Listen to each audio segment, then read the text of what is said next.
الله فلا مضل له ومن يضلل فلا هادي له ونشهد أن لا إله إلا الله ونشهد أن محمدا عبده ورسوله قال الله تعالى في كلامه القديم والفرقان الحميد أعوذ بالله من الشيطان الرجيم بسم الله الرحمن الرحيم سبحان الذي أسرى بعبده ليلا من المسجد الحرام إلى المسجد الأقصى الذي باركنا حوله لنريه من آياتنا إنه هو السميع البصير صدق الله العظيم وقال سيدنا ومولانا محمد صلى الله عليه وسلم في حديثه الشريف اطلعت في الجنة فرأيت أكثر أهلها الفقراء واطلعت في النار فرأيت أكثر أهلها النساء صدق نبي الكريم ونحن على ذلك من الشاهدين والشاكرين.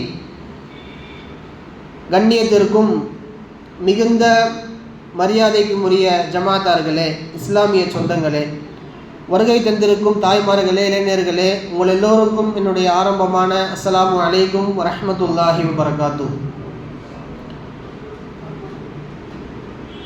அருமையான ஒரு இரவில் நம்முடைய ஈமானை மென்மேலும் வலுப்படுத்தி கொள்வதற்கு, ஈமானில் சற்று கொஞ்சம் சந்தேகம் இருப்பவர்கள் இன்னும் ஈமானை உறுதிப்படுத்தி கொள்வதற்கு ஒரு நல்ல இரவாக இந்த மேராஜ் இரவை வல்ல ரப்புல் ஆலமீன் ஆக்கியிருக்கிறார். எதனால் ஈமான் உறுதியாக வேண்டும், எதனால் நம்முடைய ஈமான் வலுப்பெற வேண்டும் என்கின்ற செய்திகள் எல்லாம் நாம் அடுத்தடுத்து சொல்லுகின்ற பொழுது உங்களுக்கு தெரியும்.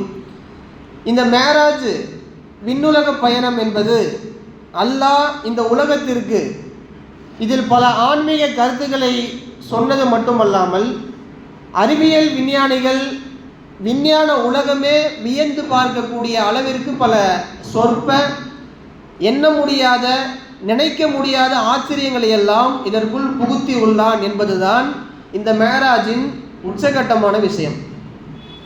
பொதுவாக அல்லாஹ் ரப்புல் ஆலமீன் அவன் அனுப்பிய எல்லா நபிமார்களுக்கும் ஒரு பிரத்யேகமான அற்புதத்தை கொடுத்திருப்பான். அந்த அற்புதம் உலகில் இன்றளவும் மேடைகளில் பேசப்பட்டு கொண்டிருக்கிறது. நபி மூசா அலைஹிஸ்ஸலாம் கடலை பிளந்த நபி என்று சொன்னால் மக்தபில் ஓதக்கூடிய குழந்தை கூட சொல்லும் மூசா அலைஹிஸ்ஸலாம் அவர்கள்தான் என்று. அல்லாஹ்விடத்தில் அவர்கள் பேசியதன் காரணத்தினாலேயே கலீமுல்லா, அல்லாஹ்விடத்தில் பேசியவர் என்ற பெயரோடு அழைக்கப்பட்டார்கள். நபி ஈசா அலைஹிஸ்ஸலாம் இன்று உலகத்தில் ஒரு மிகப்பெரிய சர்ச்சைக்கு உள்ளாக்கப்பட்ட ஒரு நபி இருக்கிறார்கள் என்று சொன்னால் அது ஈசா அலைஹிஸ்ஸலாம் அவர்களை சொல்ல முடியும். அவர்களுக்கு மசீஹுல்லா என்று பெயர். மசீஹுல்லா என்றால் என்ன? அல்லாஹ்வினால் சக்தியை உள்வாங்கி தடவக்கூடிய நபர். தடவுபவர் என்றால் உலகத்தில் அவர் பார்க்கின்ற எந்த நோயாளியை அவர் கை வைத்து தடவினாலும் அந்த நோயாளி பரிபூர்ண ஷிஃபா பெற்று விடுவார். ஒரு தொழுநோயாளி, ஒரு வெண்குஷ்டம், உலகத்தில் ஆங்காங்கே புண்கள் காணப்படக்கூடிய நோயாளிகள் யாராக இருந்தாலும் ஈசா நபியிடம் அவர்கள் சென்று விட்டால் அவர்கள் கையை வைத்து அந்த புண்ணில் தடவினால் மருந்து மாத்திரைகள் எல்லாம் தேவையில்லை, ஈசா நபி கை வைத்து விட்டால் போதும், அவர்கள் சரியாகி விடுவார். இந்த அற்புதத்தை அல்லாஹ் அவருக்கு கொடுத்திருந்தார். இதன் காரணமாக மசீஹுல்லா என்ற பெயரை அல்லாஹ் அவர்களுக்கு சூட்டினான். நபி சுலைமான் அலைஹிஸ்ஸலாம் மனிதர்கள் பாஷைகள் மட்டுமல்ல, உலகத்தில் வாழக்கூடிய பறக்கக்கூடிய ஜீவராசிகள், நீந்தக்கூடிய மீன்கள், ஊறி செல்லுகின்ற எறும்புகள், கட்டெறும்புகள், என்னென்ன வகைகள் எல்லாம் இருக்குமோ எல்லா ஜீவராசிகளின் பாஷைகளை புரிந்து அதற்கு பதில் கொடுக்கக்கூடிய ஒரு ஆற்றலை எந்த நபிக்கு கொடுத்தான் என்று கேட்டால் எல்லோரும் சொல்லிவிடுவார்கள், சுலைமான் அலைஹிஸ்ஸலாம். இப்படி ஒவ்வொரு நபிக்கும் அல்லாஹ் ஒரு பிரத்யேக பண்பை கொடுத்திருந்தார். அந்த வகையில் இன்று நம்முடைய கதாநாயகர் எம்பெருமானார் முஹம்மது ஸல்லல்லாஹு அலைஹி வஸல்லம் அவர்கள், அல்லாஹ் அவர்களுக்கு 1000 அற்புதங்களை கொடுத்திருந்தார். 1000 அற்புதங்கள். 1000 அற்புதங்களை நாம் சொல்ல வேண்டும் என்று சொன்னால் அதற்கு பல நாட்கள், பல வருடங்கள் எடுக்கும். அவ்வளவு விலைக்கு சொல்ல வேண்டும். அந்த 1000 அற்புதங்களில் முதன்மையான பிரம்மாண்டமான அற்புதம் அல் குர்ஆன். குர்ஆனை போன்று ஒரு மிகச்சிறந்த அற்புதம் உலகத்திலேயே எங்கும் நாம் பார்க்க முடியாது. பெருமானார் நிகழ்த்திய அற்புதத்தில் ஒரே ஒரு அற்புதத்தை நாம் இன்றைக்கு கண்ணில் பார்த்து கொள்ள முடிகிறது, அதுதான் குர்ஆன். இந்த குர்ஆனுக்கு அடுத்தபடியாக வல்ல ரப்புல் ஆலமீன் ரசூலுல்லாஹ்வுக்கு நிகழ்த்திய அற்புதத்தில் மிகப்பெரிய அற்புதம் என்றால் விண்ணுலக பயணம் என்று சொல்லப்படுகின்ற இந்த மேராஜ். இது குறித்த புரிதல் நம்முடைய அஹ்லுஸ் சுன்னத் வல் ஜமாஅத்தின் இளைஞர்களிடத்தில், வாலிபர்களிடத்தில், பெரியோர்களிடத்தில் என்ன இருக்கிறது, இந்த மேராஜை நாம் எப்படி புரிந்து கொள்ள வேண்டும் என்ற ஆலோசனையும் சிந்தனையும் நமக்குள் ஆழ பதிய கொள்ள வேண்டும். பெருமானார் ஸல்லல்லாஹு அலைஹி வஸல்லம் அவர்கள் இந்த மேராஜ் எதற்காக அல்லாஹ் அவர்களுக்கு ஏற்படுத்தினான், மேராஜில் அவர்கள் என்னவெல்லாம் பார்த்தார்கள், இந்த மேராஜில் நாம் எடுத்துக்கொள்ள வேண்டிய படிப்பினைகள் என்னென்ன என்பது குறித்தெல்லாம் நாம் பார்க்க இருக்கின்றோம். மேராஜ் ரசூலை அழைத்து அது ஆறுதல் சொன்ன பயணம். ஈமான் கொண்டோரின் ஈமானை வலுவாக்கி கொண்டிருக்கின்ற பயணம். மேராஜ் அறிவியல் உலகத்தை இன்றளவும் சஸ்பென்ஸ் என்று சொல்லப்படுகின்ற ஒரு ஐக்கியம், அதே சமயம் சந்தேகத்தில், ஆச்சரியத்தில் ஆழ்த்தி கொண்டிருக்கக்கூடிய ஒரு சம்பவம் என்று சொன்னால் இந்த மேராஜை நாம் சொல்ல முடியும். பொதுவாக பார்த்தால் மேராஜுக்கு 2 காரணங்களை உலமா பெருமக்கள் சொல்வார்கள். ஒன்று, பெருமானாரின் ஆருயர் துணை என்று சொல்லப்படக்கூடிய எல்லா மனைவிமார்களும் ரசூலுல்லாஹ்வுக்கு விருப்பமானவர்கள் தான், அதில் மாற்று கருத்து கிடையாது. இருந்தாலும் எல்லா மனைவிமார்களிலும் ரசூலுக்கு மிக அபிமானியாக, ரசூலின் எல்லா துன்பத்திலும் பங்கு கொண்ட ஒரு முக்கியமான மனைவி அன்னை ஹதீஜா ரலியல்லாஹு தஆலா அன்ஹா. அவர்களை இழந்த அந்த வருடத்தில்தான் அல்லாஹ் மேராஜை நிகழ்த்துகிறார். ஹதீஜா நாயகியின் இழப்பை ரசூலுக்கு தாங்க முடியவில்லை. அடிக்கு மேல் அடி என்று சொல்லுவார்கள் அல்லவா, அதே போல் ஹதீஜா நாயகி இறக்கின்றார்கள். அவர்கள் இறந்து ஒரு சில நாட்கள், ஒரு சில மாதங்களுக்கு பின்பாகவே 2 கருத்துக்களும் உண்டு. நாட்கள் என்றும் வருகிறது, மாதங்கள் என்றும் வருகிறது. ஹதீஜா நாயகி இறந்து ஒரு சில நாட்களுக்கோ அல்லது மாதங்களுக்கோ பின்பாக ரசூலின் மிகப்பெரிய பாதுகாப்பான ரசூல் ஸல்லல்லாஹு அலைஹி வஸல்லம் அவர்களின் மிகப்பெரிய அரணான மக்காவின் மிகப்பெரிய தலைவர் அபூ தாலிப் இறந்து போகின்றார்கள். ரசூலுல்லாஹ்வுக்கு வாழ்க்கையில் 2 பெரிய பக்கபலமே இவங்க தான். 2 பேரை 2 கண் என்று சொல்லலாம். மனைவிமார்களில் ஹதீஜா ரலியல்லாஹு தஆலா அன்ஹா, இந்த பக்கம் பார்த்தால் ரசூலுல்லாஹ்வின் சிறிய தந்தை அபூ தாலிப் அவர்கள். இந்த 2 கண்களும் பறிபோய்விட்ட, வாழ்க்கையே இருண்டு போன ஒரு தருணம். அந்த சமயத்தில் அல்லாஹ் தன் ஹபீபை சந்தோஷப்படுத்த வேண்டும் என்று அவன் ஆசைப்பட்டு அங்குதான் மேராஜை நிகழ்த்துகின்றான். ரசூலுல்லாஹ் ஹதீஜா நாயகி இழக்கின்றார்கள். அந்த அடி பத்தாது என்று இன்னொரு அடி அபூ தாலிபையும் இழக்கின்றார்கள் ஒரு சில நாட்கள், மாதங்களில். இதெல்லாம் தாண்டி அவன் இதை மறந்து போகணும், நாம் இந்த ஊரில் இருந்தால் அது ஞாபகம் வந்துட்டே இருக்குன்றதுக்காக ஒரு 10 நாள் தாயிஃபுக்கு பயணப்படுகின்றார்கள். அங்கு போய் பார்த்தால் தாயிஃபிலும் ஏகப்பட்ட கல்லடி, சொல்லடி, இரத்த களரியாக ரசூலுல்லாவின் உடல் மாறி போகிறது. இப்படி பல கொடூரமான தாக்குதல்களுக்கு உட்பட்ட எம் பெருமானார் ஸல்லல்லாஹு அலைஹி வஸல்லம் அவர்கள் இருண்டு போன அந்த வாழ்க்கையிலிருந்து அல்லாஹ் அவர்களை வெளிக்கொண்டு வருவதற்கு நிகழ்த்திய ஒரு அற்புத பயணம்தான் இந்த மேராஜ். பொதுவாக அழைப்பில் 3 ரகங்கள் உண்டு. ஒரு அழைப்பு இருக்கு அப்படின்னா நமக்கெல்லாம் தெரியும் 3 ரகங்கள்.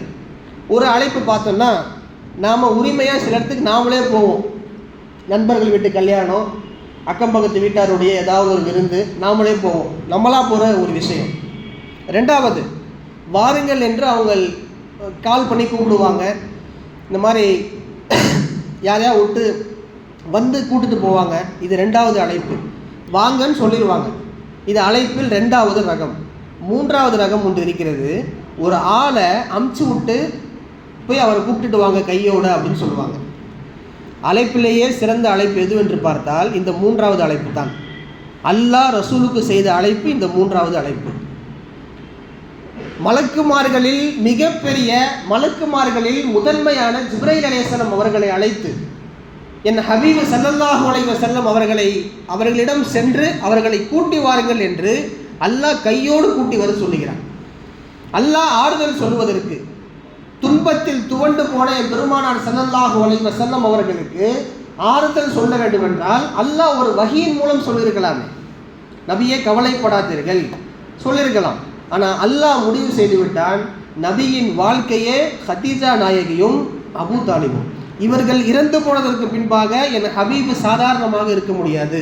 அவர்கள் வாழ்க்கையில் மீண்டும் புத்துணர்வு பெற வேண்டும், இஸ்லாத்தை தூக்கி நிறுத்த வேண்டும், மென்மேலும் பணியாற்ற வேண்டும் என்ற அந்த ஆசையின் காரணமாக இருளடைந்து பாலடைந்து போன அவர்களது வாழ்வில் அல்லாஹ் வெளிச்சமாக மேராஜை கொண்டு வந்து நிறுத்துகிறான். இப்போது ஜிப்ரீல் அலைஹிஸ்ஸலாம் அவர்களை ரசூலை சந்திக்க செய்து அவர்களை கூட்டி வர செல்லுமாறு ஏற்பாடு. வரலாற்று ஆசிரியர்கள் அழகாக எழுதுவார்கள், இந்த பயணம் இருக்கிறது அல்லவா, இது சஃபருல் அன்வார் என்று சொல்வார்கள். சஃபருல் அன்வார், ஒளிகளின் பயணம். அது என்ன ஒளிகளின் பயணம்? ரசூலுல்லாஹ் ஒரு நூறு ஒளி. ரசூலுல்லாஹ்வுக்கு நிழல் கிடையாது. ஒளிக்கு நிழல் இருக்கான நிழல் கிடையாது. ஒளி எந்த பொருள் மேலே படுதோ அந்த பொருளுக்கு தான் நிழல் உண்டு. இப்போ நமக்கு நிழல் இருக்கு, ஒரு வாட்டர் கேன் வைக்கிறோம்னா அதுக்கு ஒரு நிழல் இருக்கும். ஒளிக்கு நிழல் இருக்கா? நிழல் கிடையாது. ரசூலுல்லாஹ் ஒரு ஒளி. ரசூலுல்லாஹ்வுக்கு நிழலே கிடையாது. ஹதீஸில் எழுதுறாங்க, ரசூலுல்லாஹ்வுக்கு நிழல் கிடையாது. நாம் நிற்கிறோம்னா நிழல் உண்டு. ஒரு சின்ன எறும்பு ஓடுனா கூட அதுக்கு நிழல் உண்டு. ரசூலுக்கு நிழல் கிடையாது. அவர்கள் மனிதர் தான். ஆனால் மனிதரில் அவர் புனிதர் என்பது காட்பதற்காக அல்லாஹ் இப்படி பல அற்புதங்களை கொடுத்திருந்தார். அப்போ ரசூல் ஒரு ஒளி.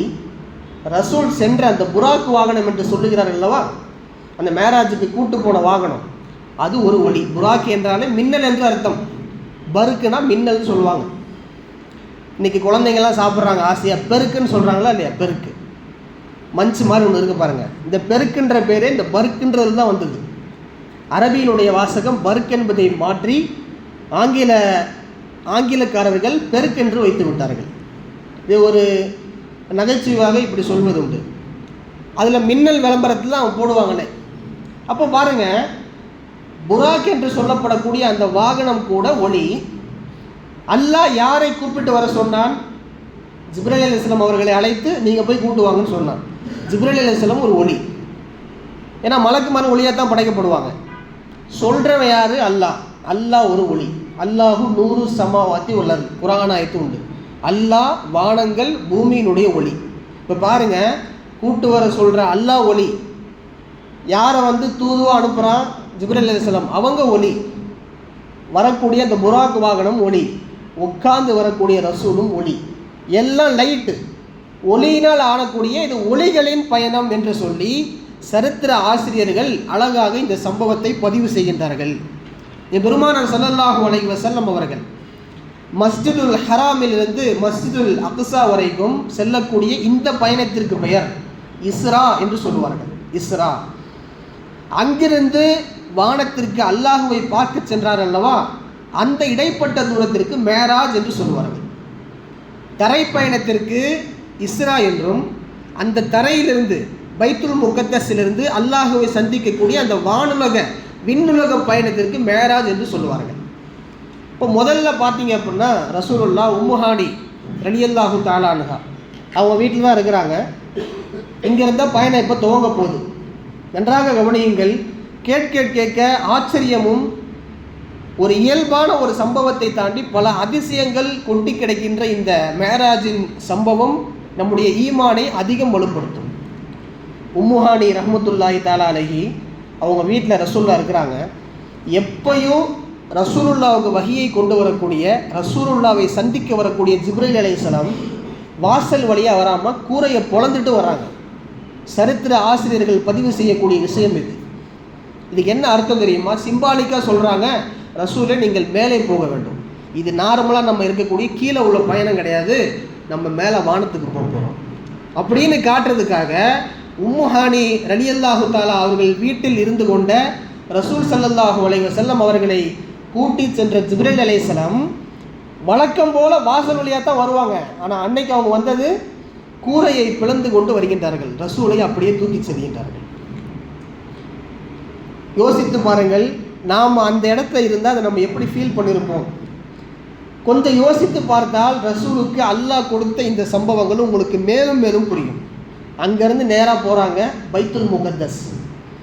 பைத்துல் முகத்தஸில் தொழுகின்றார்கள், தொழ வைக்கின்றார்கள். பின்னால் எல்லா நபிமார்களும் இருக்கின்றார்கள்.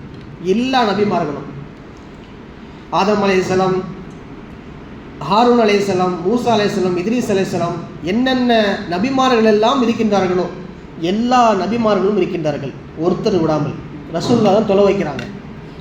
வருவதில் இறுதி நபியாக இருந்தாலும் முதன்மை நபி யார்? ரசூலுல்லாஹி ஸல்லல்லாஹு அலைஹி வஸல்லம். அந்த அடிப்படையில் அல்லாஹ் அவர்களை தொலை வைக்க சொல்லுகின்றான். இதில் ஒரு படிப்பினை அழகாக சொல்கிறாங்க.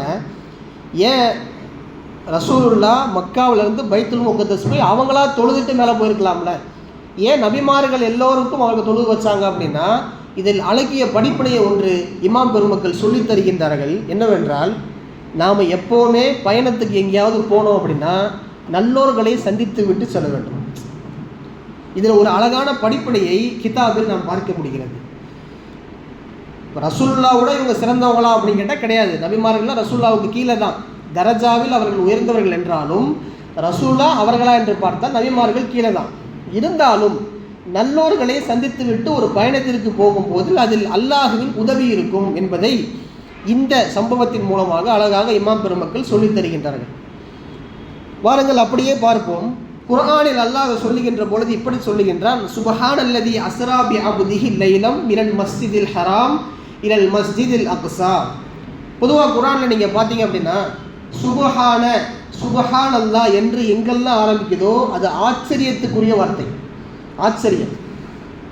பொதுவாக ஆச்சரியம் இல்லாத வார்த்தைக்கு நாம் சுபஹான் அல்லாஹ் இல்லாத வார்த்தையை நம்ம பயன்படுத்த மாட்டோம். உதாரணமாக பாருங்கள், ஒருத்தர் சாப்பிட்டீங்களாம் கேட்டால் அல்ஹம்துலில்லாஹ் சாப்பிட்டேன்னு சொல்லுவார், சுபஹான் அல்லாஹ் சாப்பிட்டேன்னு சொல்ல மாட்டார்.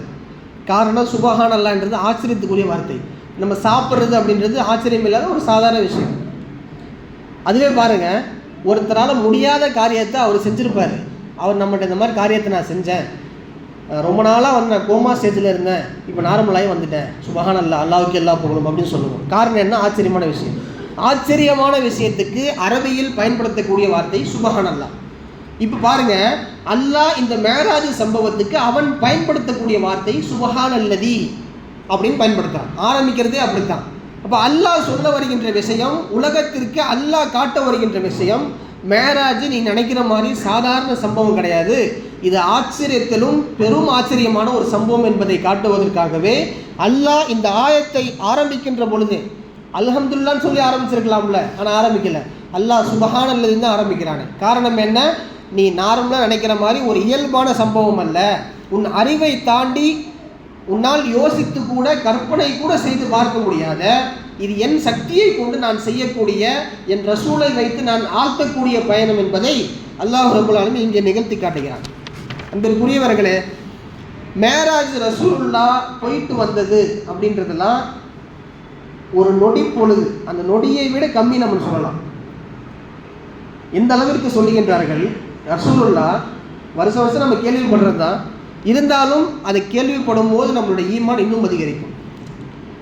இப்படி இருக்கிற ஈமான் இன்னும் கொஞ்சம் அதிகமாகும். அதனால தான் இந்த மேராஜ் போன்ற இரவுகளில் தவிர்க்காமல் எல்லா உலமாக்களும் அவங்கவுங்க பள்ளியில் பயான் செய்கிறாங்க. இதில் ஒரு பெரிய நன்மை உண்டு. பாருங்கள், ரசூலுல்லாஹ் பாயில் உட்காந்துருக்காங்க. ஒரு பாயில் நம்ம உட்காரும்போது ஒரு சூடு வரும். கரெக்டாக ஒரு பாயில் நம்ம உட்காரோம் அப்படின்னா எதிர்த்து போகும்போது அங்கே ஒரு சூடு இருக்கும். ரசூலுல்லாஹ் உட்கார்ந்திருந்த அந்த பாயின் சூடு கூட தணியவில்லை. அதுக்குள்ளே மேலே போயிட்டு எல்லாவித காட்சிகளையும் கண்டுவிட்டு மறுபடியும் வந்து பார்க்குறாங்க, அங்கே பாய் சூடு இன்னும் தணியலை, பாய் சூடு அப்படியே இருக்கு. ஆனால் இந்த விஷயங்கள் எல்லாம் பல நூறு ஆண்டுகள் செய்தால் மட்டுமே சாத்தியம். பல நூறு ஆண்டுகள் ஒருத்தர் வாழ்ந்தால் மட்டும்தான் ரசூலுல்லாஹ் இப்படி மேலே போய் அல்லாஹ்வை பார்த்துட்டு வந்து பல வானங்கள் கடந்து போனாங்களா இல்லையா, இந்த விஷயத்தெல்லாம் செய்ய முடியும். ஆனால் அல்லாஹ் சொல்லுகிறான், நீங்கள் நினைக்கிற மாதிரி கிடையாது, இது சாதாரண இயல்பான சம்பவம் அல்ல, இது ஆச்சரியமான சம்பவம். அதற்கு தான் இதெல்லாம் சொல்கிறாங்க. ரசூலுல்லாஹ் போகும்போது மேராஜுக்கு போகிறதுக்கு முன்னாடி இந்த தாப்பால் கொஞ்சம் ஆடிட்டே இருந்துச்சான். ரசூலுல்லாஹ் போய் சொர்க்கத்தின் காட்சிகள், நரக காட்சிகள், எல்லா நபிமார்களை சந்தித்து விட்டு, சிதறத்துல் முன்தஹா அல்லாஹுவை சந்தித்து விட்டு, உரையாடி விட்டு இப்படி பல நிகழ்ச்சிகளை அவர்கள் எல்லாம் செய்துவிட்டு வந்து பார்க்குறாங்க, அந்த தாப்பால் இன்னும் ஆடிட்டே இருக்குது. அப்படின்னா என்ன அர்த்தம்? அல்லாஹ் காலத்தை நிறுத்தி விட்டான். இமாம் அவர்கள் முன்னாடி சொன்னாங்க, நம்ம பார்த்தோம், காலத்தை அல்லாஹ் ஸ்டாப் பண்ணிட்டான். நமக்கு தான் பார்த்தோன்னா காலம் ரன் ஆகிட்டே இருக்கும். வருஷம் போக போக உடல் வந்து கொஞ்சம் சோர்வாகுது, வயசாகிறது நமக்கே தெரியுது, ஒவ்வொரு பலவீனத்தை நம்ம பார்க்க முடியுது. ரசூலுல்லாஹ் இந்த சம்பவம் நடந்துச்சா இல்லையா? இது கிடையில பார்த்தா அல்லாஹ் டைமை வந்து அவங்களுக்கு ஸ்டாப் பண்ணிட்டான். அவங்க கூட வாழ்ந்த மக்களுக்கு டைம் ஓடிட்டே இருக்குது, நேரங்கள் ரன் ஆகிட்டே இருக்குது. ரசூலுல்லாஹ்வுக்கு நேரம் அங்கே நிறுத்தப்பட்டு விட்டது. ஏன்னா நேரத்தை படைத்த ரப்புல் ஆலமீனுக்கு நேரத்தை நிறுத்த தெரியும். சூரியனையும் சந்திரனையும் படைத்த ரப்பிற்கு அதை நிறுத்தி வைக்கவும் தெரியும். அப்படி இருக்கும்போது அல்லாஹ்வால் எதுவும் சாத்தியம். இதை நம்புபவன் தான் முஸ்லீம், நம்புபவன் தான் அஹ்லு சுன்னத் வல் ஜமாத் கொள்கையை சார்ந்தவன். நம்பாத பல பேருக்கு இது ஒரு கற்பனையாகவோ, ரசூலுல்லாஹ் சும்மா கனவுல போயிருப்பாங்க அப்படின்னு சொல்கிற கூட்டமும் உண்டு. இதையெல்லாம் தெளிவாக மறுத்து இமாம் பெருமக்கள் எழுதிவிட்டார்கள். நிறைய அதற்கெல்லாம் ரத்து உண்டு. சோனம் சென்றார்கள். சோனத்திற்கு சென்று பல பேர் அற்புதங்களை பார்த்தார்கள். பல பேர் அற்புதங்கள், சும்மா ஒன்று ரெண்டுலாம் கிடையாது. தான் கூட வாழ்ந்த நபித்தோழர்கள் அவர்கள் எப்படி கௌரவிக்கப்படுகின்றார்கள், அல்லாஹுவால் எப்படி போற்றப்படுகிறார்கள் என்கின்ற காட்சியெல்லாம் ரசூல் பார்த்தார்கள். அப்படியே வராங்க. நரகத்துக்கு வந்து பார்த்தோம் அப்படின்னா அங்கே ஒருவர் நிற்கிறார். அவர் பெயர் மாலிக். நான் சொல்கிறதெல்லாம் ரசூலுல்லாஹ் இப்போ வானத்தில் இருக்கிறாங்க. ஜிப்ரீல் அலைஹிஸ்ஸலாம் அவங்களோட வானத்தில் நரகத்தை விசிட் பண்ண போகிறாங்க ரசூலுல்லாஹ்.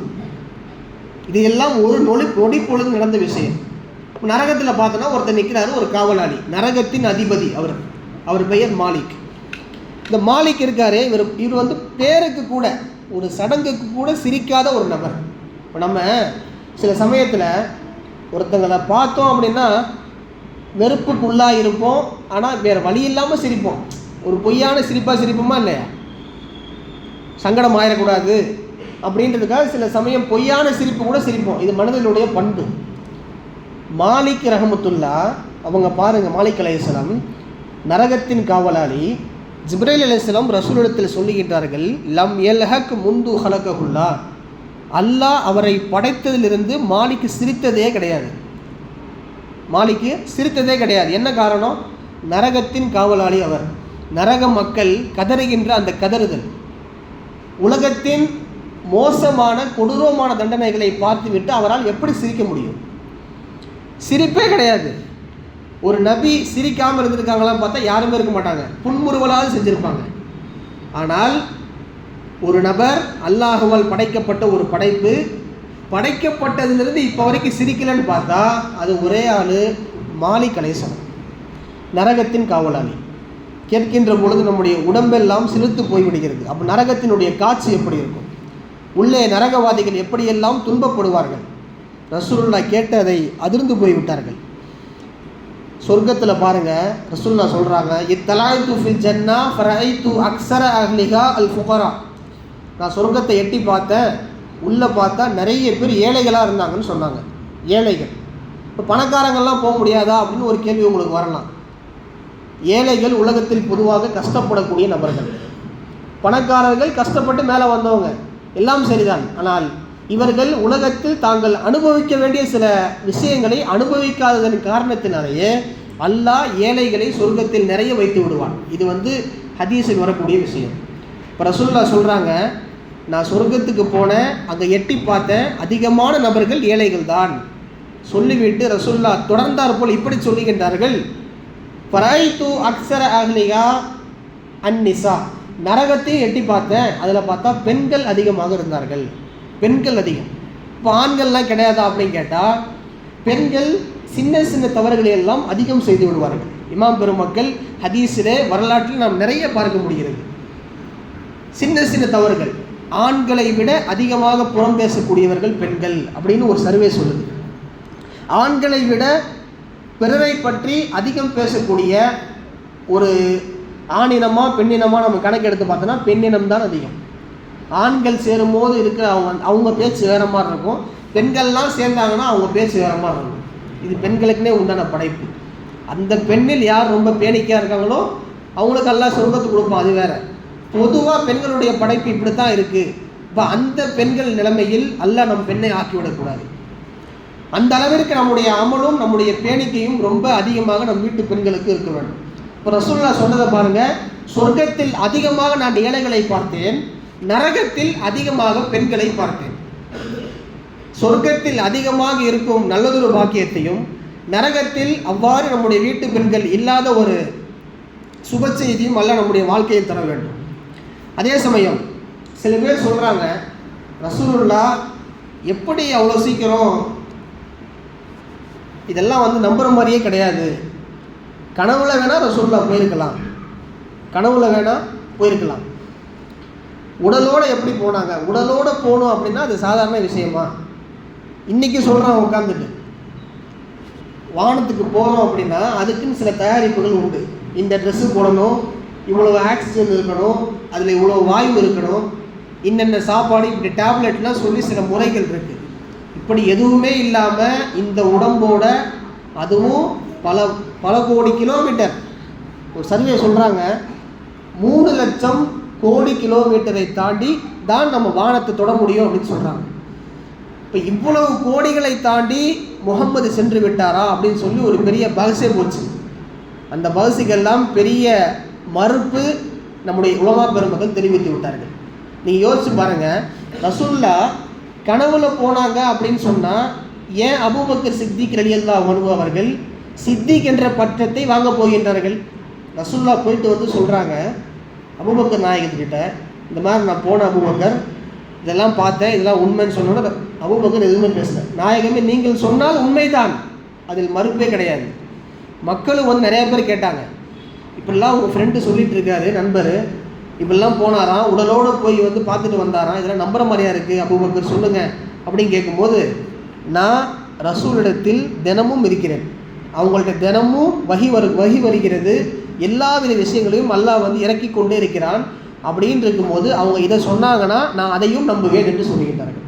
இப்போ யோசிச்சு பாருங்கள், அபூபக்கர் சித்திக் ரலியல்லாஹு அன்ஹு இதை மக்களிடத்தில் சொன்னதன் காரணமாகவே அவர்களுக்கு சித்திக் என்ற பட்டம் கொடுக்கப்பட்டது. சித்திக் என்றால் என்ன? உண்மைப்படுத்தக்கூடியவர். ரசூல் எதை சொன்னாலும் அதை அப்படியே நம்பக்கூடிய ஒரு மிகப்பெரிய பாக்கியசாலி. உலகத்தில் நபிமார்களுக்கு பின்பாக அல்லாஹ்விடத்தில் சிறந்த நபர் என்று சொன்னால் அபூபக்கர் ரலியல்லாஹு அன்ஹு அவர்களை சொல்ல முடியும்.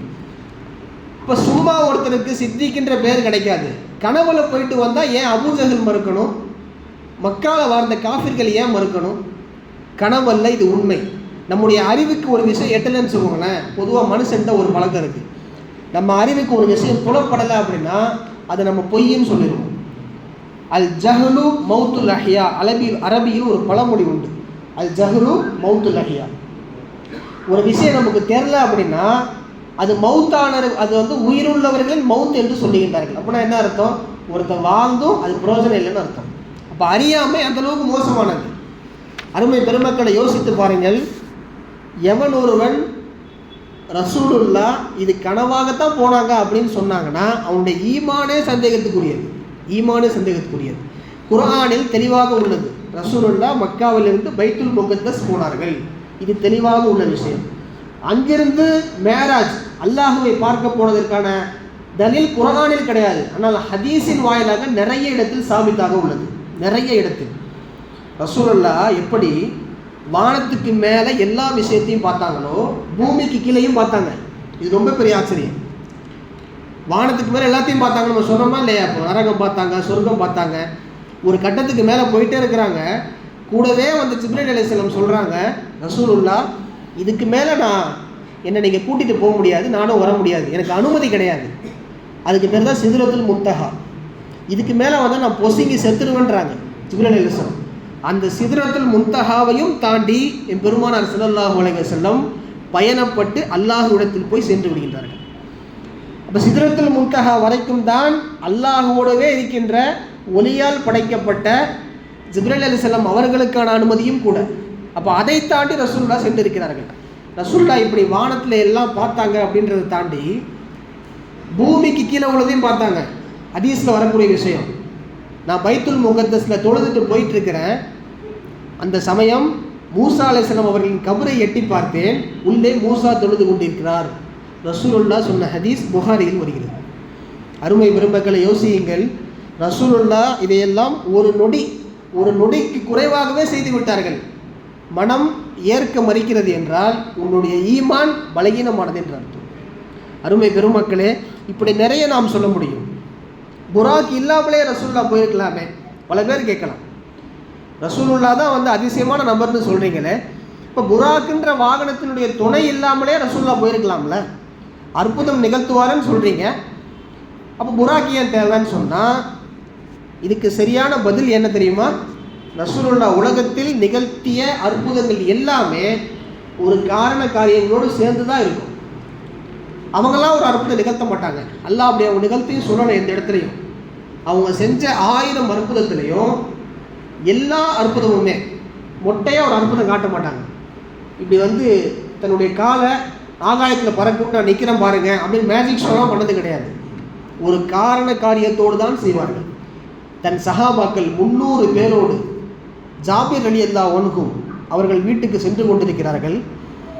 ஜாபிரே வீட்டில் என்ன வச்சுருக்கீங்க? சஹாபாக்களோட வரேன்னு சொல்கிறாங்க ரசூலுல்லாஹ். ஜாபிர் நான் சொல்கிறாங்க, வீட்டில் ரொட்டியும் சால்னாவும் ரெடி ஆகிட்டு இருக்கு ரசூலுல்லாஹ் அப்படின்னு சொன்ன உடனே ரசூலுல்லாஹ் சொல்கிறாங்க, ஜாபிரே ரொட்டியும் சால்னாவும் அப்படியே அடுப்புலையே இருக்கட்டும், இறக்கெல்லாம் வச்சிடாதீங்க, நான் சஹாபாக்களோட வந்துகிட்டே இருக்கிறேன்னாங்க. சஹாபாக்களுக்கு ஏற்ற உணவுலாம் அவங்க தயாராகலை. ஜாபிர் ரலியல்லாஹு அன்ஹு அவங்க வீட்டுக்கு என்ன தேவை சாப்பாடோ அதைத்தான் அவங்க செஞ்சுட்டு இருக்கிறாங்க. ரசூலுல்லாஹ்வுடைய அற்புதம் காரண காரியம் இல்லாமல் இருக்காது என்பதற்காக இந்த சம்பவத்தை சொல்லுகிறேன். இப்போ ஜாபிர் சொல்லிட்டாங்க ரசூலுல்லாஹ், இந்த இடத்துல பாருங்கள், ரசூலுல்லாஹ் வீட்டுக்கு வந்துட்டாங்க. அடுப்பில் வந்து குழம்பு ரெடி ஆகிட்டு இருக்குது. ரொட்டியை சுட்டு சுட்டு சஹாபாக்களுக்கு கொடுக்குறாங்க. ஒரு சஹாபி பரிமாறுகிறார், மற்றொரு சஹாபிலாம் சாப்பிட்றாங்க. இப்படி சாப்பிட்டவங்களாம் மாறி மாறி பரிமாறுறாங்க. கிட்டத்தட்ட 300 சஹாபிகள் தாராளமாக வயிறு நிறைய சாப்பிடுகின்றார்கள். வயிறில் அந்த அடுப்பில் ரெடியாகி கொண்டிருந்த ரொட்டியும் சால்னாவும் அப்படியே இருக்கிறது. யோசித்து பாருங்கள் அருமை பெருமக்களே, 300 பேருக்கான சாப்பாடு அங்கே கிடையாது. ரசூலுல்லாஹ் சொல்லிட்டாங்க இல்லையா, அதனால் அந்த இடத்துல அவர் அப்படியே கேட்டதுனால இந்த அற்புதத்தை நிகழ்த்தி காட்டுறாங்க ரசூலுல்லாஹ். இப்போ இந்த இடத்துல ரசூலுல்லாஹ் வந்து நான் அற்புதத்தை காட்டுறேன் அப்படின்றதுக்காக சஹாபாக்கெல்லாம் கூப்பிட்டு உக்காருங்க, எல்லாம் வந்து பாருங்கள், கண்ணை மூடி திறந்து பாருங்கள், சாப்பாடு இருக்குன்னு சொல்லலை. அவங்க அடுப்பில் வந்து இதெல்லாம் இருக்கணும், நீ எடுத்து போட்டே இருக்கணும், அது வந்துகிட்டே இருக்கும் அப்படின்னு சொல்கிறாங்க. மொட்டையாக ஒரு அற்புதத்தை அவங்க காட்ட மாட்டாங்க. ஒரு தடவை ஹுதைபியா உடன்படிக்கை, சஹாபாக்கள் யார் ரசூலுல்லாஹ் நாங்கள் நிறைய பேர் இருக்கிறோம், 1000 பேர் கிட்ட இருக்கிறோம், ஒழு செய்யறதுக்கு எங்களோட தண்ணி கிடையாது, தண்ணியை போய் தேடுங்க போங்கன்னு சொல்கிறாங்க. தண்ணியை போய் தேடுறாங்க, பக்கத்தில் எங்கேயுமே தண்ணி கிடையாது.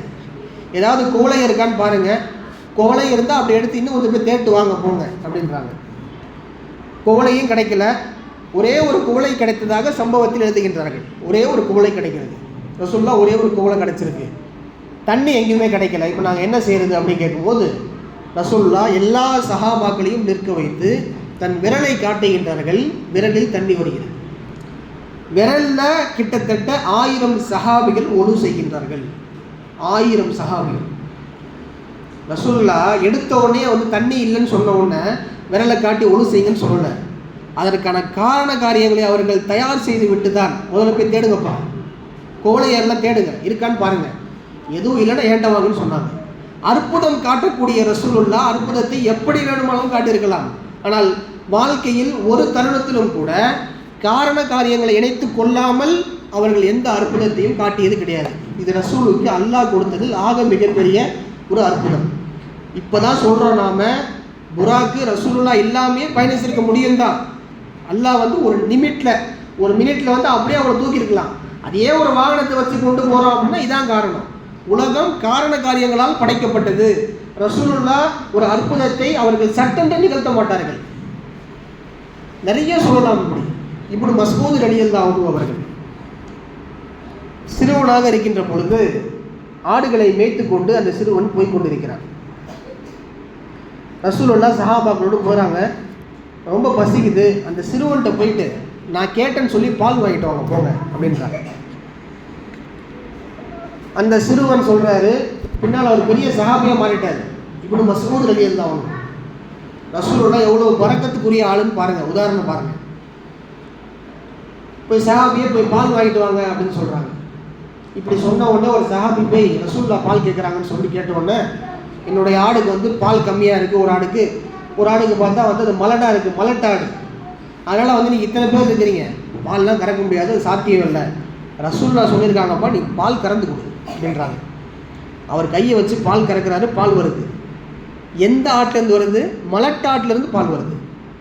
என்ன காரணம்? ரசூலுல்லாஹி ஸல்லல்லாஹு அலைஹி வஸல்லம் அவர்கள் சொல்லிவிட்டார்கள், அதனால் வருகிறது. இப்போ யோசிச்சு பாருங்கள், ரசூலுல்லாஹ் நினைத்திருந்தால் இந்த ஆடுலாம் தேவையே இல்லை, கண்ணை மூடி துறங்க, எல்லார் கையிலையும் பால் இருக்கும், குடிச்சிருங்கன்னு சொல்லியிருக்கலாம். ஒரு ஆடை போய் நோக்கி அதை போய் பால் வாங்கிட்டு வா எல்லாம் சொல்லி மலட்டாட்டிலேருந்து பாலை வந்து கறக்கிறாங்க. என்ன சொல்ல வரும் அப்படின்னா, ரசூலுல்லாஹ் நிகழ்த்தக்கூடிய அற்புதங்கள் எல்லாம் ஒரு காரண காரியத்தோடையே சேர்ந்து இருக்கும் என்பதை நாம் சொல்ல வருகின்றோம். அருமை பெருமக்களே, ரசூலுல்லாஹ் தன் உடலோடு உயிரோடு நினைவோடு தான் மேராஜுக்கு போனார்கள். அதில் எந்தவித மாற்று கருத்தும் கிடையாது. சரி, ரசூலுல்லாஹ்வுக்கு பின்னால் தொழுதாங்க இல்லையா நபிமார்கள், இவங்கெல்லாம் எப்படி இருந்தாங்க? கபர்லேருந்து எல்லாம் எந்திரிச்சு வந்து உடலோடு தொழுதார்களா அப்படின்னு கேட்டால் கிடையாது. அவங்க ரூஹு தான். அன்பியாக்கள் எல்லாமே ரசூலுக்கு பின்னால் தொழுதது ரூஹோடு தான், உடல் கிடையாது. உடலோடு தொழுகை வைத்த ஒரே நபர் எம்பெருமானார் ஸல்லல்லாஹு அலைஹி வஸல்லம் அவர்கள் மட்டுமே. இப்படி நிறைய ஆச்சரியங்களை நாம் சொல்லிக்கொண்டே போக முடியும். அறிவியல் ரீதியாக சிந்தித்து பார்த்தால் அவர்கள் எல்லோரும், விஞ்ஞானிகள் எல்லோரும் இன்று வரைக்கும் மூக்கில் கை வைத்து பார்த்து கொண்டிருக்கிறார்கள். இது எப்படி சாத்தியம், எப்படி முடியும் இது? இன்னொரு பக்கம் பார்த்தால் ஆன்மீக ரீதியில் மக்கால பல பேர் ஈமானில் ரொம்ப வலுவாக இருந்தாங்க, ஒரு கூட்டம். ரெண்டாவது கூட்டம் பார்த்தீங்க அப்படின்னா ஈமானில் கொஞ்சம் சந்தேகம், ஈமான் கொள்ளலாமா வேணாமா, ரசூல் உண்மையா பொய்யா, அல்லான்ற ஒருத்தர் இருக்கானா இல்லையா அப்படின்னு சொல்கிற இந்த ரெண்டு கூட்டம். அல்லாஹுவை, ரசூலை, ஷரீஅத்தை முழுமையாக நம்பக்கூடிய ஒரு கூட்டம் ஒரு பக்கம், ரெண்டாவது இதன் விஷயத்தில் சந்தேகிக்கக்கூடிய கூட்டம் ஒரு பக்கம். இந்த கூட்டத்துக்கு அல்லாஹ் ஒரு சோதனையை கொடுக்கணும் தான் மேராஜ்ன்ற ஒன்றையை ஏற்படுத்தினான்னு சொல்லி சரித்திர ஆசிரியர்கள், இமாம் பெருமக்கள் எழுதுகின்றார்கள். ஏன்னா மேராஜ் பயணத்தை ரசூலுல்லாஹ் போயிட்டு வந்தேன்னு சொல்லும்போது யோசித்து பாருங்கள், ஈமான் உள்ளவர்களுக்கு ஈமான் இன்னும் வலுப்படும், ஈமான் ஆல்ரெடி இருக்கிறவங்களுக்கு ஈமான் இன்னும் அதிகமாகும். இப்படி ஒரு காரியத்தை அல்லாஹ் ரசூலை வைத்து செய்து விட்டானே என்று கேள்விப்படுகின்ற பொழுது இப்போ நமக்கெல்லாம் அல்லாஹ்வின் கிருபையில் ஒரு ஈமான் இன்னும் கொஞ்சம் கூடுகிறது. இந்த ஈமானை அல்லாஹ் மென்மேலும் அதிகப்படுத்துவானாக. ரசூலுல்லாஹ் விஷயத்தில், ஷரீஅத்தின் விஷயத்தில், அல்லாஹ்வின் விஷயத்தில் சந்தேகிக்கக்கூடிய மக்களுக்கு மேராஜ் ஒரு சோதனையாகவே அமைந்து விட்டது. எப்படி? இதெல்லாம் நம்புற மாதிரியா இருக்குது. ஏற்கனவே வந்து இஸ்லாத்தை நம்ம கேள்வி செஞ்சிட்ருக்கிறோம். இந்த சமயத்தில் போயிட்டு இவர் வந்து இந்த உடம்போடு மேலே போயிட்டு வந்தாரா, இதை நாங்கள் நம்பணுமா இப்படின்னு பேசக்கூடிய பல நபர்களின் ஈமான் கொள்ள வர மாதிரி இருந்தாங்க. அவங்க ஈமான் கேள்விக்குறியாயிருக்கும். அல்லாஹ் ரசூலுடைய இந்த மேராஜை பல பேருக்கு ஈமானுடைய குவத்தை கொடுத்தான், பல பேருக்கு ஈமானை இல்லாமல் செய்து விட்டான். இப்படி ரெண்டு கூட்டத்தையும் அல்லாஹ் ஒரு சோதனைக்குள்ளாகிறான் என்பது பெரிய விஷயம். உம்மு ஹானி ரலியல்லாஹு தஆலா அன்ஹா, அலி ரலியல்லாஹு அன்ஹு அவருடைய சகோதரி, அபூ தாலிப் அவர்களின் மகள், அல்லாஹுவை முழுமையாக நம்பக்கூடிய ஒரு பெண், ரசூலின் காலா முறை. அவங்க வீட்டில் இருந்தால் அந்த பயணத்தை ஆரம்பிக்கிறாங்க. காலைல ஃபஜ்ர் தொழுகிறதுக்கு ரசூல்லா எழுந்திக்கிறாங்க. அப்போ தன்னுடைய காலா உம்மு ஹானிட்ட சொல்கிறாங்க, இந்த மாதிரி நைட் நான் போனேன், அல்லாஹ்வை பார்த்தேன், சொர்க்கத்தை பார்த்தேன், நரகம், இப்படி எல்லாத்தையும் நான் பார்த்தேன், இதெல்லாம் பார்த்து நைட்டு வந்து நான் படுத்துட்ருக்கிறேன், இப்போ எந்திரிச்சிட்டேன் அப்படின்னு சொன்ன உடனே உம்மு ஹானி இதை அப்படியே ஏற்றுக்கொண்டார்கள். முகமதே நீ பார்த்தியா, நீ எதுவும் உளறியா அப்படிலாம் கேட்கல.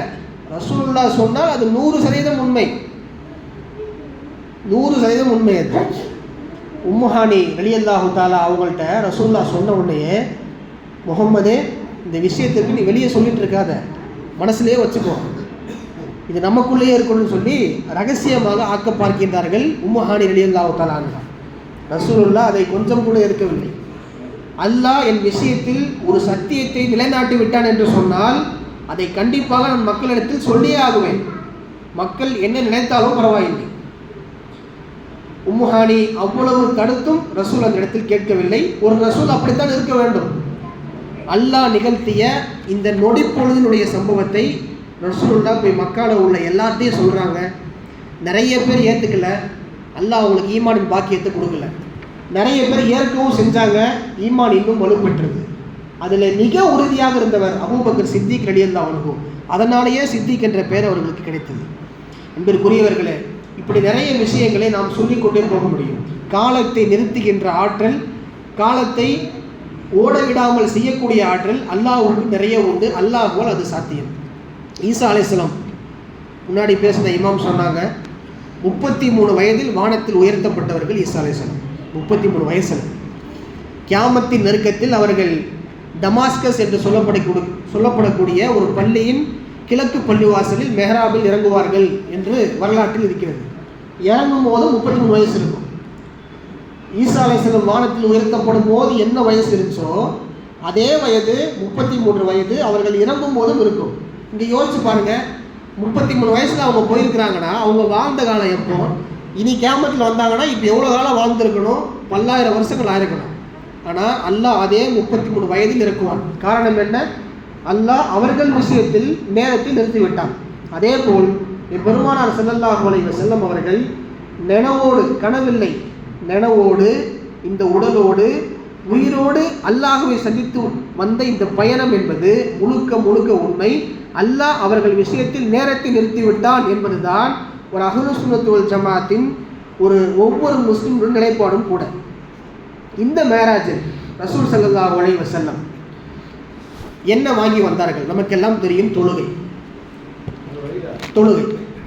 இந்த தொழுகை விஷயத்தை நாம் எடுத்து பார்த்தோம் என்று சொன்னால், தொழுகை விஷயத்தை நாம் பேசாத பயானே கிடையாது. இந்த முஸ்லிம் உம்மத் ஒரு ஹதீஸை பலமாக அதிகமாக கேட்டிருக்கோம் அப்படின்னா தொழுகையை பற்றி தான். தொழுகையை பற்றி நம்ம கேட்காத ஹதீஸே கிடையாது. எல்லா ஆலிம்களும் தொழுகையை பற்றி பேசியிருப்பாங்க. நீங்கள் யோசிக்கலாம், ரசூலுல்லாஹ் மேராஜுக்கு முன்னால் தான் நபிமார்களோட தொழுகை வச்சுட்டு போனாங்க. அப்படின்னு இருக்கும் போது மேலே போய் தொழுகை வாங்கிட்டு வந்தாங்கன்னு சொல்கிறீங்களே, இது எப்படி ரெண்டு ஒன்றுக்கு ஒன்று முரணால் இருக்குது? தொழுகை அப்படின்றது எல்லா நபிமார்கள் காலத்திலும் இருந்தது, எல்லா நபியோட காலத்திலும் இருந்தது. அது ஒவ்வொரு முறைப்படி இருந்தது. கடமையாக்கப்பட்ட தொழுகை என்பது மேராஜில் கன்ஃபார்ம் ஆனது. மேராஜில் தான் வந்து ரசூலுல்லாஹ்வுக்கு அல்லாஹ் கடமையாக்கப்பட்ட முறைப்படுத்தப்பட்ட தொழுகையை கொடுத்தாங்க. அது வரைக்கும் தொழுகுவாங்க. தொழுகிறன்னா பாவம் அப்படின்ற லெவலுக்கு பெருசாக போகாது. அதனால தான் நீங்கள் பாருங்கள், ரசூலுல்லாஹ் மேராஜுக்கு போயிட்டு வந்து தொழுகையெல்லாம் இனி கடமை, கண்டிப்பாக தொழுக வேண்டும், ஒரு முஸ்லிமுக்கு தொழுகை கடமை என்று சொல்லிவிட்டு இந்த ஹதீஸையெல்லாம் சொன்னார்கள். மன் தரக்க ஸலாத்த முத்தஅம்மிதன் ஃபகத் கஃபர. எவன் தொழுகையை வேண்டும் என்றே விடுவான், ஒரு காரணமே இல்லாமல் சும்மா அசட்டையாக ஏதாவது ஒரு காரணத்தை சொல்லிட்டு தொழுகை எவெல்லாம் விடுவானோ ஃபகத் கஃபர, அவன் காஃபிரை போன்றவன் என்று சொன்னார். காஃபிரை போன்றவன். ஒரு காஃபிர் எப்படி அல்லாஹ்விடத்தில் கோபத்துக்குரியவனோ, ஒரு தொழுகையை விட்டவனும் அதே கோபத்துக்குரியவன் என்பதை பெருமானார் ஸல்லல்லாஹு அலைஹி வஸல்லம் இந்த ஹதீஸின் வாயிலாக நமக்கு வலியுறுத்துகின்றார்கள். அருமை பெருமக்களே, ஒரு தொழாதவன் அவனுக்கு என்னென்ன துன்பங்கள் எல்லாம் ஏற்படும்? நம்முடைய வீட்டில் உள்ள வாலிபர்கள், குழந்தைகளுக்கு நீங்கள் தொழுகையை மேலும் மேலும் வலியுறுத்தி சொல்லிக் கொண்டே இருக்க வேண்டும். தொழுகைதானே பார்த்துக்கலாம். அல்லாஹ்விடத்தில் நாம் அதிகம் சம்பந்தப்படுற ஒரு அமல் நீங்கள் எடுத்து பார்த்தீங்கன்னா தினசரி நாம் தொழுகக்கூடிய தொழுகையாக தான் இருக்கும். தினசரி நாம் அல்லாஹ்விடத்தில் இணையக்கூடிய ஒரு வணக்கம் உலகத்திலே ஒன்று இருக்குன்னு பார்த்தா தொழுகையாக தான் இருக்கும். இந்த தொழுகையை விடக்கூடிய, தொழுகை விஷயத்தில் அசட்டையாக இருக்கக்கூடிய வாலிப சமூகம் இன்று அதிகரித்து வருகிறது. வாலிப சமூகத்துக்கு நாம் சொல்லுவேன், ஃபகத் பரியத் மின்ஹு திம்மத்தும். ஹதீஸில் பெருமானார் ஸல்லல்லாஹு அலைஹி வஸல்லம் அவர்கள் சொல்லுகின்றார்கள், யாரெல்லாம் தொழுகையை விட்டு விடுவாரோ, தொழாமல் இருப்பாரோ, அல்லாஹுவின் பொறுப்பும் அல்லாஹுவின் பாதுகாப்பும் அவருக்கு கிடைக்காமல் போய்விடும். பொதுவாக ஒரு தொழக்கூடியவன் அவன் அல்லாஹ்விடத்தில் உண்மையாக கேட்பான், யாரெல்லாம் நான் உனக்காக எல்லா அமலும் செய்கிறேன், எல்லா வேலையும் தொழுகிறேன், எனக்கு மட்டும் ஏன் இந்த சோதனை அப்படின்னு கேட்டால் அல்லாஹ்வுக்கு ஒரு இறக்கம் வரும். என் அடியை எல்லாம் கரெக்டாக தான் செய்கிறான் அப்படின்னு சொல்லிட்டு. ஆனால் தொழாதவன் இந்த வார்த்தையை கேட்கவே முடியாது. இதுதான் இந்த ஹதீஸுக்கான விளக்கம் இமாம் பெருமக்கள் எழுதி கொடுக்கின்றார்கள். பக்கத்து பரியத் மின்ஹு திம்மத்து. என்ன அர்த்தம்? எவெல்லாம் தொழுகாமல் இருக்கிறாங்களோ, யாரெல்லாம் தொழுகாமல் இருக்கின்றார்களோ அவர்கள் மீது அல்லாஹ்வின் பொறுப்பும் அல்லாஹ்வினுடைய பாதுகாப்பும் இல்லாமல் போய்விடும்.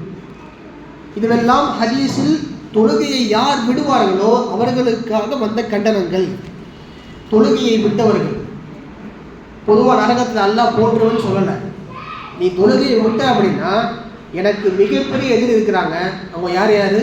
ஃபிரௌன், ஹாமான், அதே போல அபூஜஹல், இப்படி என்னென்னமோ எதிரிகள், இஸ்லாத்தை பாழ்படுத்திய, இஸ்லாத்தின் மீது கால் புணர்ச்சியாக சுற்றி கொண்டிருந்த பல எதிரிகள் வாழ்ந்து மடிந்து போனார்கள் இந்த உலகத்தில். அதில் ரொம்ப முக்கியமானவங்க பார்த்தீங்கன்னா ஃபிரௌன், ஹாமான், காரூன் சொல்லி நிறைய பேர் இருக்கிறாங்க. இவர்கள் எந்த நரகத்தில் இருப்பார்களோ அந்த நரகத்தில் உன்னை போடுவேன் என்று அல்லாஹ் சொல்கிறான். யுஹ்ஷரு மஅ ஃபிரௌன் வ ஹாமான் வ காரூன். ஹதீஸில் வரக்கூடிய விஷயம் அருமை நண்பர்களே, தொழுகையை நாம் மிகச்சரியாக மௌத்து வரைக்கும் தொழுக வேண்டும் என்ற ஒரு சபதத்தை, ஒரு உறுதியை நாம் இன்று இந்த தருணத்தில் நாம் எடுத்துக்கொள்ள வேண்டும். அல்லாஹ் நம் குடும்பம், நம் சந்ததியை முழுக்கவும் தொழுகையாளி குடும்பமாக ஆக்கி வருவான். இப்போ அல்லாஹ்வின் கோபத்துக்கு ஆட்பட்ட இந்த நரகவாதிகள் எங்க இருப்பாங்களோ அந்த நரகத்தில் உன்னை போடுவர் என்று அல்லாஹ் சொல்கிறான் என்று சொன்னால், ஒரு தொழாதவனின் நிலையை நீங்கள் யோசித்து பாருங்கள். அவன் நாளைக்கு ரப்பிடத்தில் என்ன பாடுபடுவான் என்று. எல்லா இமாம்களும் அடிக்கடி பயான்ல சொல்லக்கூடிய விஷயம், அவ்வளவு மா யுஹாஸபு பிஹில் அப்து யௌமல் கியாமா அஸ்ஸலாத். அல்லாஹ்விடத்தில் நாம் முதல்ல போய் அல்லாஹ் நம்மள்ட்ட கேட்குற முதல் கேள்வி என்ன தெரியுமா? தொழுகையை பற்றி தான். தொழுகையாக தான் அல்லாஹ் கேட்பான். முதல் கேள்வியை தொழுகையை பற்றி. அடுத்தடுத்த எல்லா கேள்வியும், நோன்பு, குர்ஆன் ஓதுறது, திக்ரு செய்கிறது, பெற்றோருக்கு உபசரணை, இப்படி என்னமோ இருக்கு. முதல் கேள்வி என்ன? தொழுகையா? தொழுகையை பற்றி நாம் இன்னும் சொல்லிக்கொண்டே போகலாம். கடைசியாக உங்களுக்கு ஒரு செய்தி, குர்ஆனில் அல்லாஹ் சொல்லக்கூடிய எச்சரிக்கை நன்றாக சிந்தித்து பாருங்கள். மா சலக்கக்கும் ஃபீ சக்கர். நரகத்தில் எல்லாமே மோசமான நரகம் தான். இந்த நரகம் கொஞ்சம் லேசு, இந்த நரகம் கொஞ்சம் பயங்கரம் அப்படிலாம் இல்லை. எல்லாமே மோசமான, ரொம்ப கொடூரமான, வார்த்தையால் வர்ணிக்க முடியாத, அல்லாஹ் ஏற்படுத்தி வைத்திருக்கின்ற நரகங்கள். நரகம் பொதுவாக எப்படி தெரியுமா இருக்கும்? நரகம் ஒரு கல்லை நம்ம தூக்கி போட்டோன்னா பல மைல் ஆண்டுகள் கழித்தால் அந்த கல் போய் எப்போ உழுமோ அந்த அளவை எடுத்துக்கொள்ளும் ஒரு நரகம். அப்படின்னா என்ன? நரகத்தினுடைய அடித்தட்டில் தொழாதவர்கள் இருப்பார்கள், இன்ன பிற பாவங்கள் செய்தவர்கள் இருப்பார்கள். இன்னல் முனாஃபிகீன ஃபி தர்கில் அஸ்ஃபலி மினன் நார், குர்ஆன்ல வரக்கூடிய விஷயம். முனாஃபிகீன்கள் ரெண்டு முகம் காட்டக்கூடியவர்கள், இங்கிட்டு ஒரு மாதிரி பேசுவான், அங்கிட்டு ஒரு மாதிரி பேசுவான். இந்த மாதிரி நபர்கள் நரகத்தின் அடித்தட்டில் வாழுவார்கள் என்று சொல்லி அல்லாஹ் குர்ஆனில் எச்சரிக்கிறான். இப்படி ஒவ்வொரு பாவத்தை சொல்லி எச்சரிக்கக்கூடிய இறைவன் தொழாதவர்களை பற்றி சொல்லுகிறான். அருமை பெருமக்களே, யோசித்து பாருங்கள். நரகத்தில் மிக முக்கியமான நரகம் சக்கர் என்று சொல்வார்கள். சக்கர், இந்த சக்கர் என்ற நரகத்தில் யாரெல்லாம் இருப்பார்கள்? அந்த சக்கருடைய நரகவாதிகள்கிட்ட போய் கேட்பாங்களா, மா சலகக்கும் ஃபி சக்கர், இந்த சக்கர் என்ற நரகத்தில் உங்களை கொண்டு வந்தது எது? எதனால் நீங்கள் இந்த நரகத்துக்குள்ள வந்தீங்க அப்படின்னு கேட்கும்போது இந்த நரகவாதிகள் எல்லாம் சொல்லுவார்களாம், லம் நகு மினல் முஸல்லீன், நாங்கள் தொழுகையாளிகளாக இல்லை. உலகத்தில் வாழும்போது அல்லாஹ்வை பயந்து தொழக்கூடிய தொழுகையாளியாக நாங்கள் இல்லை, அதனால் அல்லாஹ் எங்களை இங்கே போட்டுட்டான் அப்படின்னு சொல்லுவாங்க. அருமை பெருமக்களே, இப்படி தொழுகையை தொழுதால் அவனுடைய அந்தஸ்து வேற. தொழுகையை தொழலை அப்படின்னா அதற்கு கிடைக்கக்கூடிய தண்டனையும் கண்டனமும் மிக மோசமாக, இழிவாக, வார்த்தையால் வர்ணிக்க முடியாத அளவிற்கு அல்லாஹ்விடத்தில் இருக்கும் என்பதை நாம் மனதில் நிறுத்தி கொண்டு மென்மேலும் அல்லாஹ்வின் மீதான அச்சத்தோடும் அவனை அடைய வேண்டும் என்ற அந்த ஆசையோடும் நம்முடைய வாழ்க்கை பயணத்தை நாம் இன்றிலிருந்து தொடர வேண்டும். இந்த மேராஜ் பயணம் என்னென்ன விஷயங்கள் எல்லாம் நமக்கு பாடமாக கொடுத்ததும், ஈமானை வலுப்படுத்தவும், அதே போல் இந்த மேராஜில் நாம் என்னென்ன விஷயங்கள் எல்லாம் படிப்படியாக எடுத்துக்கொண்டோமோ அவையெல்லாம் எடுத்து அமல் செய்யவும், அதே போல் எல்லாவற்றையும் தாண்டி இந்த மேராஜ் குறிப்பாக ரசூலுல்லாஹ் வாங்கிட்டு வந்த ஹதியா அன்பளிப்புன்னு பார்த்தா தொழுகை தான்.